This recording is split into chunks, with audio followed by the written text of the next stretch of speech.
Ikaw ba, mahilig ka? Comment ka nga dun sa box. Yan! For thumbnail. For thumbnail. Pwede?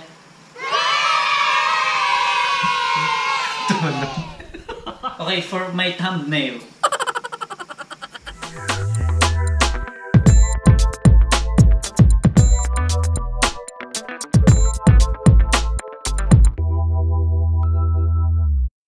Ciao bella gente! And welcome back again to my channel! So, if nyo ka dito, welcome! I'm Salsiccia. If hindi ka pa nakaka-subscribe, subscribe ka na! And don't forget to click the bell button para updated ka lagi every time na mag-upload ako ng bagong video. Diba? Diba? And follow also my Instagram account at Salsiccia. Today, gagawa tayo ng pasta recipe. So, i-recreate ko lang yung ginawa ng friend ko sa work. So, kailanganin natin ng salsiccia. Then, onion. You can use white or red. It's up to you. Then, a clove of garlic. Zucchine. And rosemary. Bango. Ang lit na lalagyan ko pero never mind. Okay, so let's start cutting our onion. So, thinly slice lang gagawin natin. Okay. So, thinly slice. Kaso, hindi kita. Oh, ako naman yung may kahirapan. So, wala. Adjust na lang, no? Thinly slice lang. Then yung garlic natin, crush lang natin. Yan. Then peel lang natin siya. Peel. Hindi feel. Hindi tulad ng feelings niya. Para sa'yo. Okay. Then yung ating zucchini, thinly slice lang din. Wow, namiss kong gamitin tong knife ko. Ang talas. Yung knife namin dito. Hindi.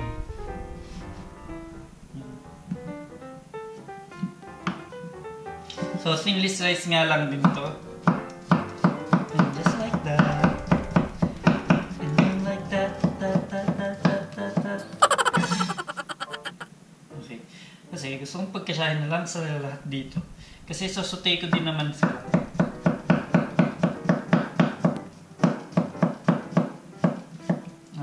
Ayaw talaga mag-gasya. Ito ko na lang ilalagay yung ating zucchini. Yeah! Alam nyo ba, ang zucchini, pwede nyo kainin siya ng hilaw. Alam nyo ba yun? And then, parang ano,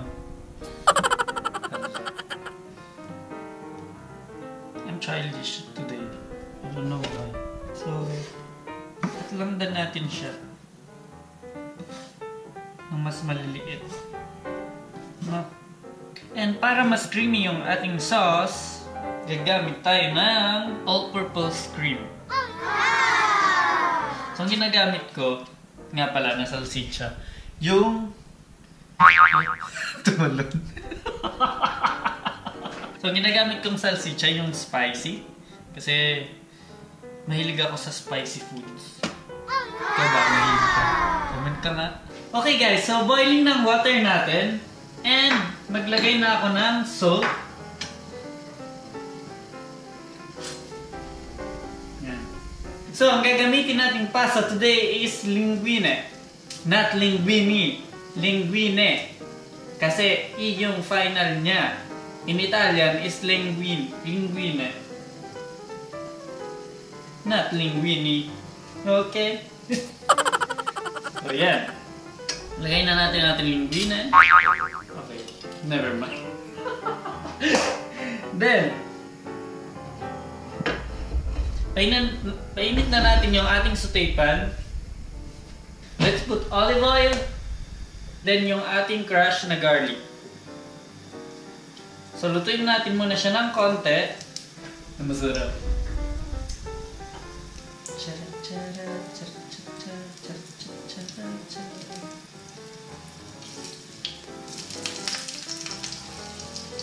Yan o, nag-brown na ha.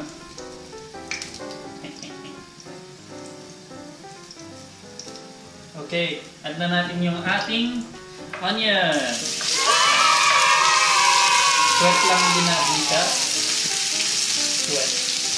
So, sweat is yung pagka naging translucent na siya. Translucent. Ba't ba hawak ko?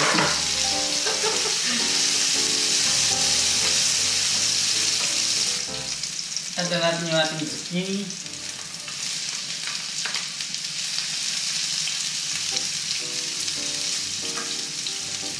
Actually, nung ginawa ito ng friend ko,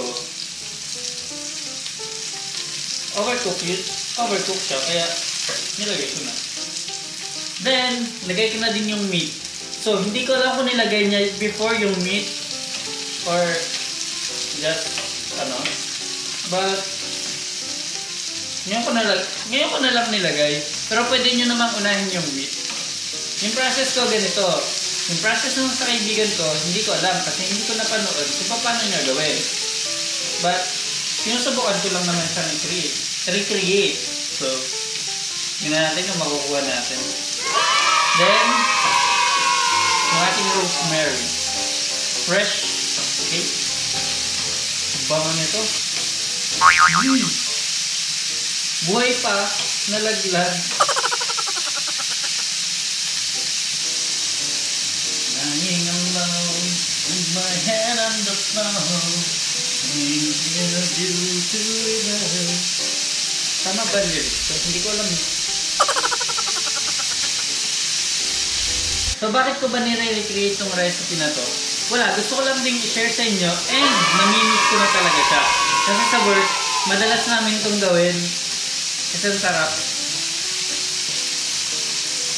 Kaya yun. And now, pwede na natin i-add yung ating all-purpose cream.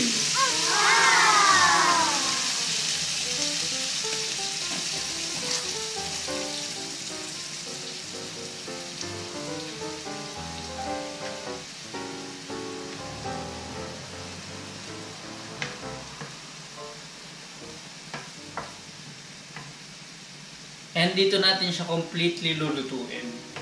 Once na na-add na natin yung ating cream.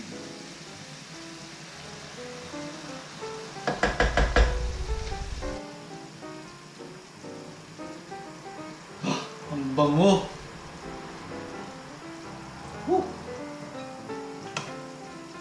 So guys, you can use any kind of pasta naman, ha? But since meron kami linguine, gagamit naman ako ng linguine today. Bango! Guys, yung sauce natin ready na. Since nag-reduce na siya, pwede ko na siyang patayin. Hintayin na lang natin maluto yung ating pasta. Alright guys, so okay na din yung ating pasta. So transfer ko na dito sa sauce natin. So, fire! Okay. So okay na din yung pasta natin. So transfer ko na dito sa sauce. Everything.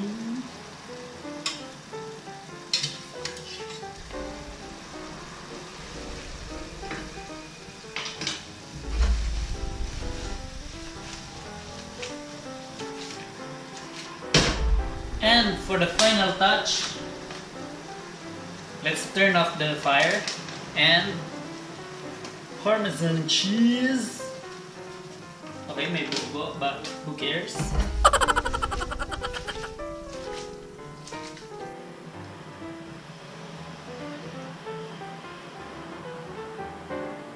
For the garnish, pwede ka rin maglagay ng fresh rosemary on top. But since ginamit ko na lahat yung rosemary ko, ang pangit naman kung ilalagay ko to, di ba? O, di ba? Ang pangit. So, no. But okay na din naman ng ganun. So, let's try it na. Okay guys, so ito na. Ready na. Ito ang itim ko. Okay. So, try na natin. Ay, Init to.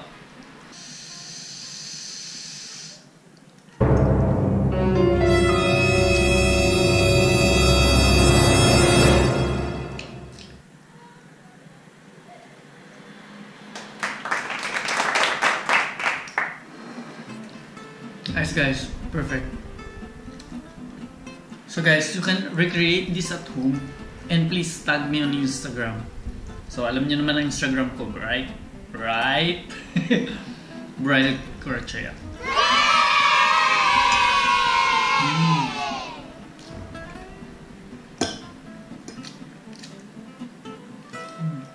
Okay guys, so in this recipe I didn't put any salt na since sobrang lasa na nung salsiccia. But if kung gagamit kayo ng ibang kind of meat, you should put a little bit of salt. And naglagay din ako ng parmesan, and the parmesan, yun nga, may salty flavor na siya. So hindi na talaga ako nag-add ng salt. Nagbabalance naman yung flavor ng everything. So hindi na ako nag-add ng salt. And so if nandito ka sa part ng video to, thank you for watching. Thank you. Thank you. And yeah, sana nagustuhan nyo tong recreation ko ng recipe ng friend ko na hindi ko pa alam ang title. Salsiccia and zucchine linguine pasta recipe. Pero parang ang haba. So pag-isipan ko na lang kung anong gagawin kong title. Okay? Sana nagustuhan nyo tong video na to. If nagustuhan nyo, please give it a thumbs up. Then, share it. Kasi, ang sarap eh. Subukan nyo rin. Ang sarap-sarap. Okay? And, ayun. Comment ka na rin. And if hindi ka pa nakapag-subscribe, subscribe ka na. And don't forget to hit the notification bell para updated ka every time na mag-upload ako ng video. Right? Thank you for watching and we'll see you again next time with another video, vlog, or recipe of mine. Sige, tatapusin ko naman na yung kinakain ko kasi ang sarap. Alla prossima. Va bene? Ciao!